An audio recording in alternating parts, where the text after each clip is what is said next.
सामाजिक प्रगति का एकमात्र आधार। स्वार्थपरता की मात्रा जब मर्यादाओं का उल्लंघन करने लगती है, तब मनुष्य किसी भी मार्ग से अपनी महत्वाकांक्षाओं की पूर्ति के लिए तत्पर हो जाता है। उचित अनुचित का विचार छोड़कर जैसे भी बने वैसे अपना स्वार्थ सिद्ध करने की नीति जब अपनाई जाने लगती है, तो मनुष्य का व्यक्तित्व असुरता से परिपूर्ण हो जाता है। असुरता की जहाँ वृद्धि होगी, वहां सुख शांति का ठहर सकना संभव न होगा। अनैतिक दृष्टिकोण अपनाए हुए व्यक्तियों का समाज असभ्य ही कहला सकता है। वहां निरंतर क्लेश कलह ही नहीं, सर्वनाश के अवसर भी उपस्थित होते रहते हैं। आज हमारे समाज में अपराधों, क्लेशों, संघर्षों, अभावों, चिंताओं और समस्याओं का घटाटोप दिखाई पड़ता है। उसका एकमात्र कारण व्यक्तियों के मन में बढ़ी हुई स्वार्थपरता, चरित्रहीनता एवं संकुचित दृष्टि ही है। आदर्शवाद का, धर्म नीति एवं मर्यादा का उल्लंघन जब कभी भी अधिक मात्रा में होने लगा है, तब उसका परिणाम सारे समाज को भुगतना पड़ा है। स्वार्थपरता के उत्पात। स्वार्थ से मनुष्य कैसा निर्मोही हो जाता है, इसके अगणित उदाहरणों से इतिहास भरा पड़ा है।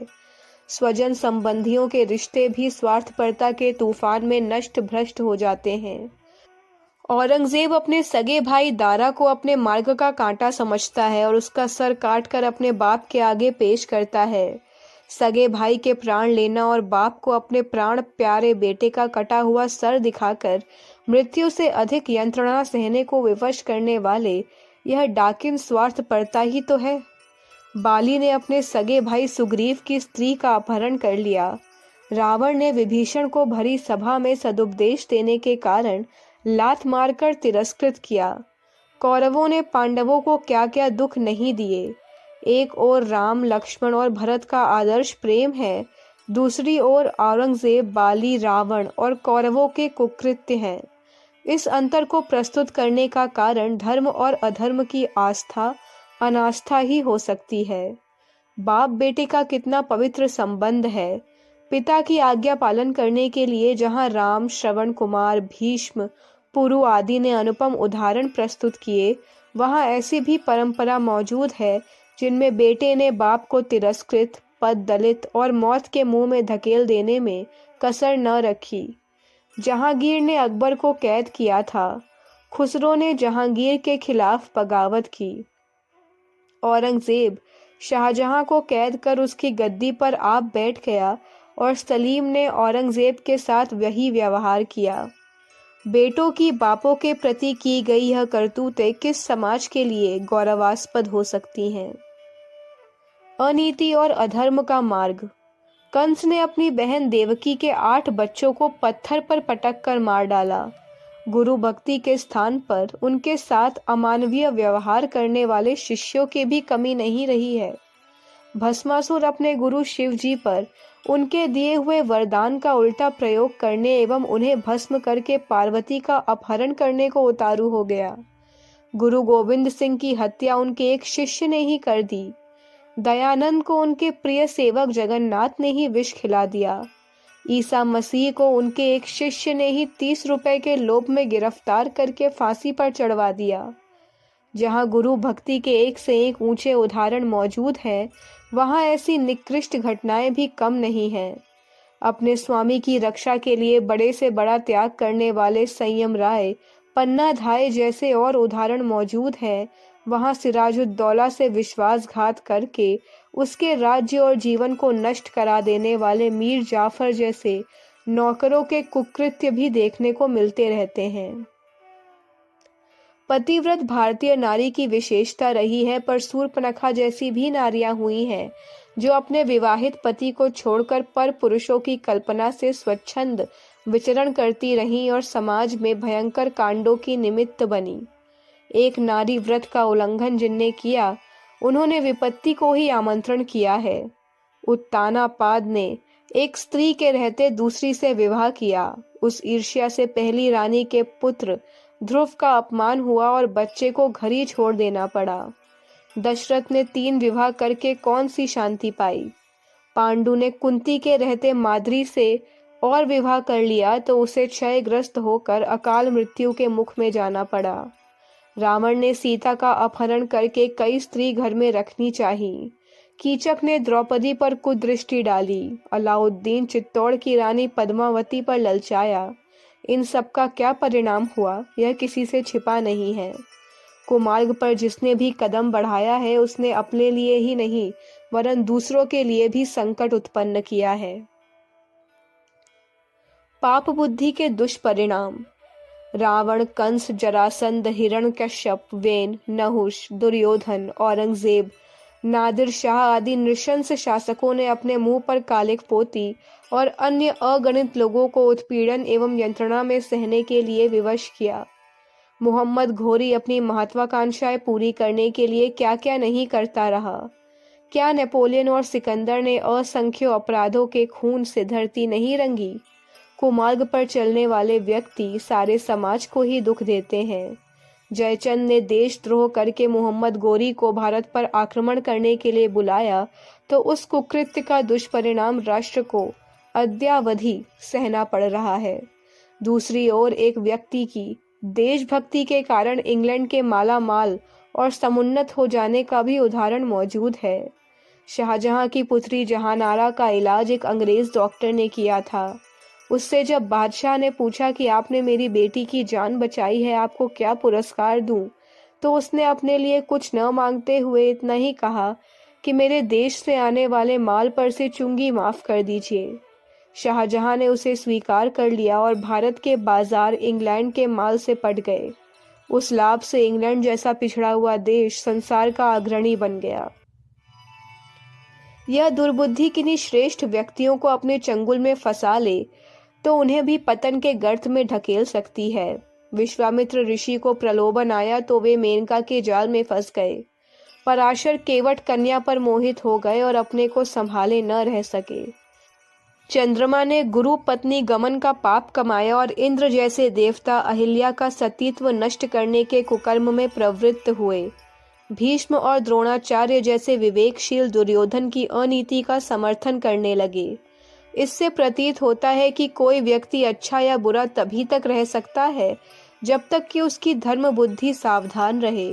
पाप बुद्धि के प्रकोप से यदि मनुष्य संभल न सके तो वह स्वयं तो अंधकार के गर्त में गिरता ही है और भी दूसरे अनेकों को अपने साथ पाप पंख में ले डूबता है।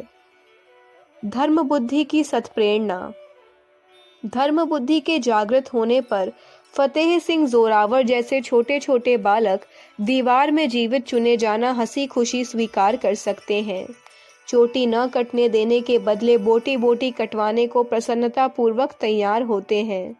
स्वतंत्रता संग्राम के सैनिक बनकर असंख्यों व्यक्ति सब प्रकार की बर्बादी सहन करते हैं और फांसी के तख्तों पर गीता की पुस्तकें छाती से चिपकाए हुए चढ़ते चले जाते हैं।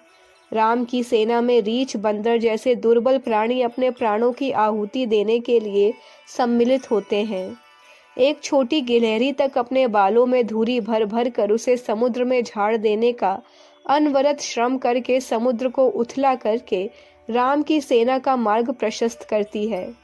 धर्म बुद्धि से दुर्बल व्यक्ति में भी 1000 हाथी का बल आ जाता है, पर स्वार्थी बुद्धि तो सेना पतियों को भी कायर बना देती है। द्रौपदी को भरी सभा में नग्न किए जाते समय भीष्म और द्रोण जैसे योद्धा नपुंसक बने बैठे रहे। उनके मुख से एक शब्द भी विरोध का न निकला। थोड़े से मुट्ठी भर विदेशी आक्रमणकारी भारत में आए थे, पर उनका संगठित मुकाबला करने के लिए यहाँ के शासक तैयार न हुए और पद दलित होते चले गए। झांसी की रानी लक्ष्मीबाई सहायता और आश्रय प्राप्त करने के लिए समर्थ राजाओं के पास जाती है, पर अंग्रेजों के डर से वे उसे साफ इनकार कर देते हैं।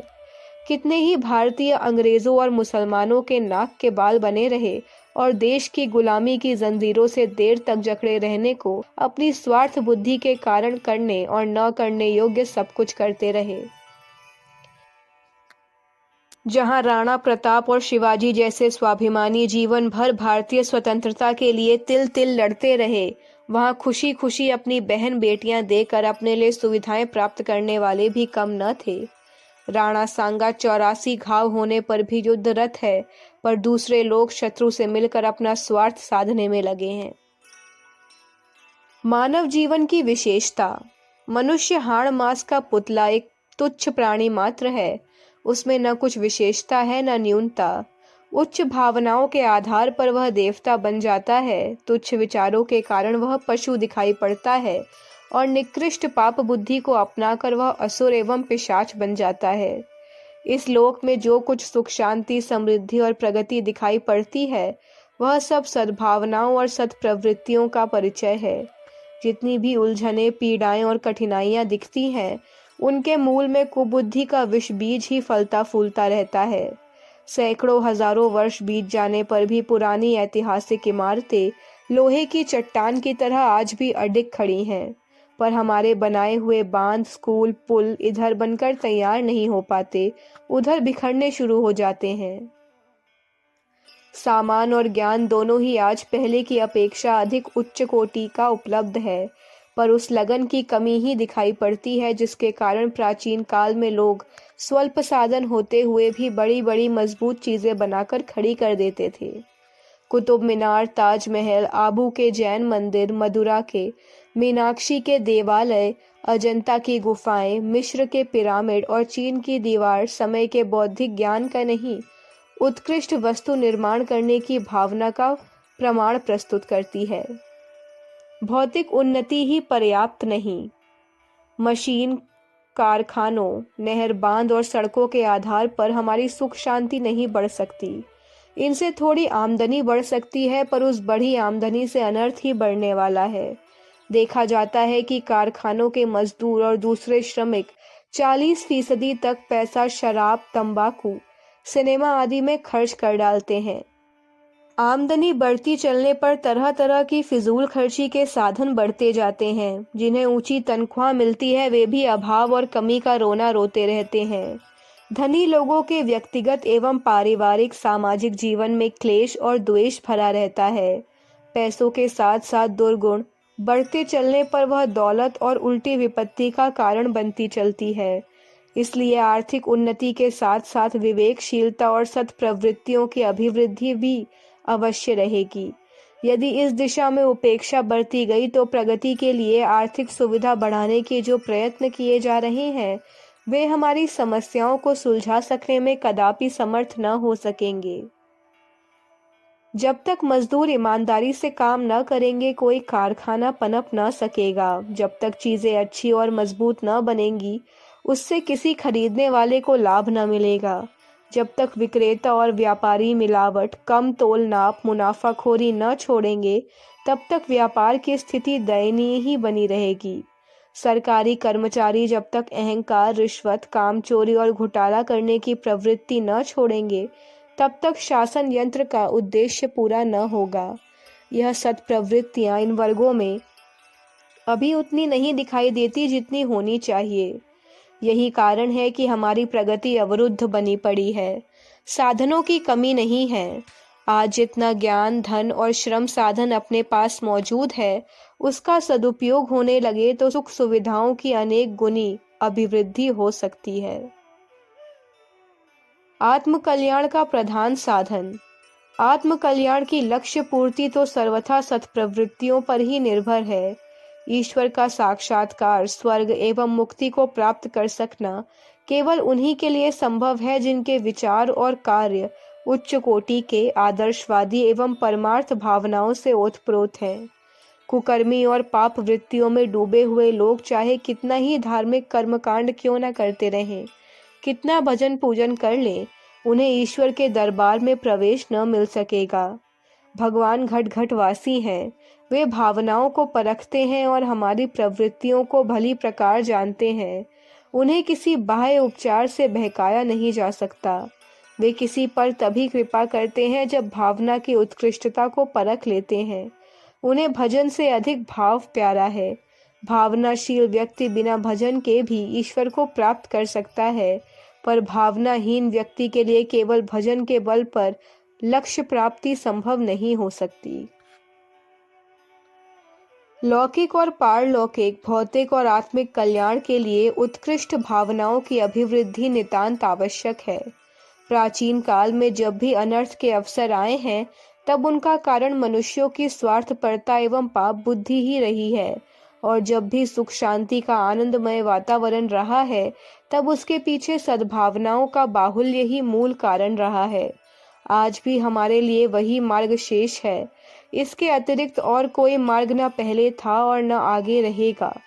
सभ्य समाज की स्थिति जब जब रही है, तब धर्म बुद्धि की ही प्रधानता रही है। हम वर्तमान दुर्दशा से ऊंचे उठने के लिए जनमानस में गहराई तक धर्म बुद्धि की स्थापना करनी होगी। इसी आधार पर विश्वव्यापी सुख शांति का वातावरण बन सकना संभव होगा। अखंड ज्योति, जुलाई 1962, पृष्ठ संख्या 7, 8, 9, 10, 11।